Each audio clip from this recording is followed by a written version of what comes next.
कि Donald Trump को क्या मिला, क्योंकि डोनाल्ड ट्रंप तो शांति की बात कर रहे थे। वो 2012 में ट्वीट कर कहते थे कि ईरान पर हमला बेवकूफी होगी, लेकिन आज वो हमला करवा रहे हैं।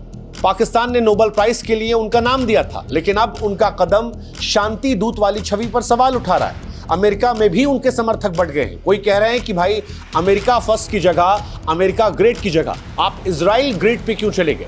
डेमोक्रेटिक्स ने वॉर पावर एक्ट में बदलाव की मांग की है ताकि बिना कांग्रेस की मंजूरी के कोई भी राष्ट्रपति अमेरिका का कभी जंग में ना जा पाए।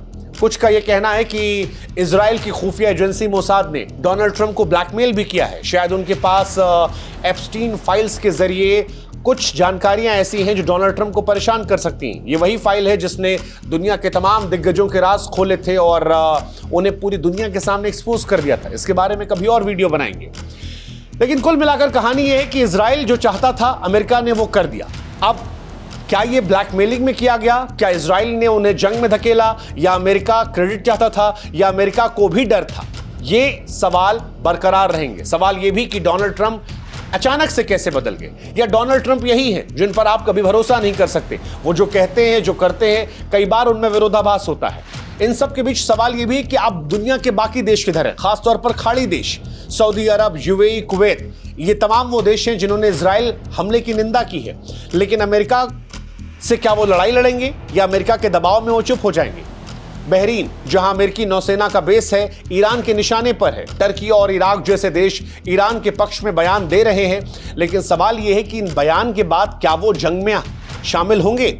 शिया सुन्नी तनाव क्या फिर भड़केगा, जो मध्य पूर्व को और स्थिर करेगा। खाड़ी देशों के सामने दो रास्ते, या तो वो ईरान के साथ खड़े हो जाएं या अमेरिका के साथ। लेकिन तेल और सुरक्षा के लिए ज्यादातर देश ऐसे हैं जो अमेरिका के साथ होंगे। भले वो ईरान के ऊपर हमले को विरोध कर रहे हैं, लेकिन क्या वो अमेरिका के खिलाफ जाएंगे, इसके चांसेस कम लगते हैं। यही हाल पाकिस्तान का भी है। पाकिस्तान की हालत सबसे पेचीदा है, क्योंकि पाकिस्तान ही वो देश है जहां से आसिम मुनीर ने डोनाल्ड ट्रंप को नोबेल शांति पुरस्कार के लिए नामित किया था। आर्मी चीफ आसिम मुनीर ने हाल ही में व्हाइट हाउस में ट्रंप से मुलाकात की। अब सवाल उठ रहा है कि क्या पाकिस्तान ने चुपके से अमेरिका का साथ दिया। कुछ का दावा है कि इजराइल ने ईरान पर हमले के लिए इराकी हवाई क्षेत्र का इस्तेमाल किया जो अमेरिकी नियंत्रित है।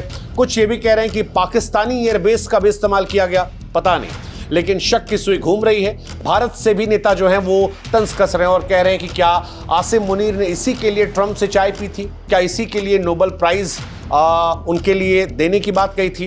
क्या अमेरिका के दबाव में मुस्लिम देश एकजुट होंगे, झुकेंगे, इकट्ठा होंगे, अमेरिका से लड़ेंगे। ये सवाल बहुत महत्वपूर्ण है। लेकिन इन सब के बीच जो सबसे इंपॉर्टेंट सवाल मुझे लगता है वो है इजराइल की भूमिका। इजराइल सहयोगी था या संचालक था, क्योंकि अब बहुत सारे लोग हैं जो मान रहे हैं कि असली रिमोट कंट्रोल इजराइल के पास था। इजराइल और अमेरिका की दोस्ती सिर्फ कूटनीतिक नहीं बल्कि रणनीतिक सांस्कृतिक भी है। अमेरिकी राजनीति में यहूदी लॉबी का बहुत बड़ा असर है। डोनाल्ड ट्रंप इजराइल के समर्थन में कई बार कदम उठा चुके हैं, जैसे यरूशलेम को राजधानी के रूप में मान्यता देना। लेकिन सवाल यही है कि इजराइल ने ट्रंप को इस वॉर में क्यों खींचा। नेतन्याहू कह तो रहे हैं कि आपने इतिहास बदल दिया, ये प्रशंसा है, लेकिन संकेत ये भी है कि असली रिमोट कंट्रोल क्या उन्हीं के पास था। ये सवाल बहुत बड़ा है और इजराइल का तो इसमें बहुत फायदा हुआ, क्योंकि इजराइल जो इस जंग में अकेला लग रहा था, अब उसे दुनिया की सबसे बड़ी ताकत का साथ मिल गया है। भारत अभी भी तटस्थ भूमिका में है। भारत जैसे देश अभी भी शांति की अपील करेंगे, लेकिन उनका स्वर क्या इस वर्ल्ड पॉलिटिक्स में, इस बॉम्बार्डिंग के बीच सुनाई पड़ेगा, यह अपने आप में एक बहुत बड़ा सवाल है। कुल मिलाकर इतना कह सकते हैं कि डोनाल्ड ट्रंप का ईरान पर हमला एक बहुत बड़ा हिस्टोरिकल मूवमेंट है। इतिहास इसे अच्छे बुरे किस तरह से देखेगा ये वक्त बताएगा, लेकिन अभी करंट टाइम पे ये बात स्पष्ट है कि इसने दुनिया को युद्ध की आग में झोंक दिया है। डोनाल्ड ट्रंप की छवि को नुकसान पहुंचाया है। वो डोनाल्ड ट्रंप जो शांति के स्थापक बन रहे थे, अब युद्ध करने वाले नेता के तौर पर देखे जा रहे हैं। ये भी सच है कि ईरान खामोश नहीं बैठेगा, ईरान लड़ेगा।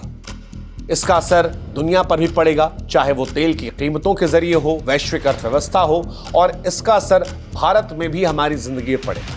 लेकिन सवाल जो इंपॉर्टेंट है वो यही कि क्या ये इजराइल का युद्ध था जिसे अमेरिका ने अपना बनाया? क्या ट्रंप ने नोबेल पुरस्कार गवा दिया? क्या दुनिया जंग के मुहाने पर बढ़ गई है, या अभी भी ये जंग संभाली जा सकती है? हम और आप एक नाजुक मोड़ पर खड़े हैं जहां पर डिप्लोमेसी और डीएस्केलेशन शायद एकमात्र रास्ता है अगर दुनिया को बर्बादी से बचना है। लेकिन जब इतिहास लिखा जाएगा तो ट्रंप का यह फैसला या तो साहसिक कदम के तौर पर याद किया जाएगा या उस चिंगारी के तौर पर जिसने दुनिया को जंग की आग में झोंक दिया। अब दुनिया को यह तय करना है कि हम शांति की ओर बढ़ेंगे, युद्ध की गहराई की ओर बढ़ेंगे। जवाब का वक्त आ गया है, समय बहुत कम है। समय यह तय करेगा कि दुनिया बर्बादी की तरफ गई या इस कदम से शांति बनी। यह सब कुछ अब ईरान और अमेरिका इजराइल वॉर पर निर्भर करता है। क्या दुनिया कूदेगी? इस खबर को आप कैसे देखते हैं? इस जंग में आप किसकी तरफ हैं? आप किसे सही गलत मानते हैं और क्यों मानते हैं? ये सारी बातें आप भी कमेंट सेक्शन में लिख सकते हैं। और अगर किसी और विषय पर आप चाहते हैं कि हम उस पर वीडियो बनाएं तो वो भी आप कमेंट सेक्शन में जानकारी के जरिए बता सकते हैं।